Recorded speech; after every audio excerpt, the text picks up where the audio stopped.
भटके विमुक्त आदिवासी संयोजन समिती सोलापूर जिल्ह्याच्या वतीने सोलापूर येथे भटके विमुक्त समाजाच्या प्रमुख मागण्यांसाठी आंदोलन करण्यात आले।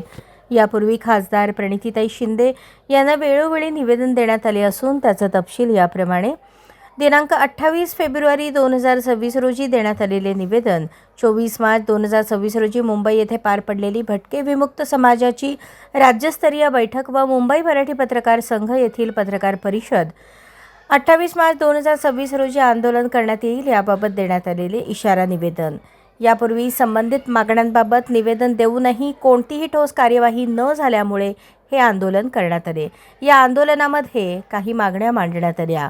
जनगणना 2027 मध्ये भटके विमुक्त समाजासाठी स्वतंत्र रकाना समाविष्ट करावा, जेणेकरून पाल, तांडा व उघड्यावर राहणाऱ्या समाजाची योग्य नोंद होईल।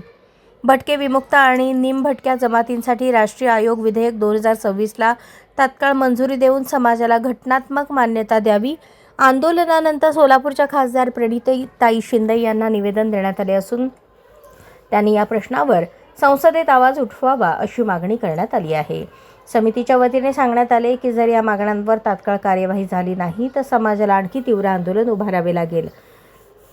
भटके विमुक्त आदिवासी संयोजन समिती सोलापूर जिल्हा मल्लेश सूर्यवंशी, वैशाली बनसोडे, कीर्तिपाल शिवशरण, विश्वास नागटिळक, मुत्ताप्पा मारते, संतोष भारते, शोभा गायकवाड, मार्ता असादे, रोहिणी गायकवाड, अंजली सितारे, क्रांती आठवले, चंदा आठवले, मरियाईवाले, रक्का मरियाईवाले, लक्ष्मी मरियाईवाले, सुभाष मरियाईवाले, अंबादास जाधव, राज लांडगे, गैरम्मा भारते, चन्नम्मा भारते आदी उपस्थित होते। शेवटी केवल फडतरे यांनी आभार मानले। अशाच नवनवीन अपडेटसाठी जनता राज्य न्यूज चॅनलला सबस्क्राईब करा, लाईक करा आणि शेअर करायला विसरू नका।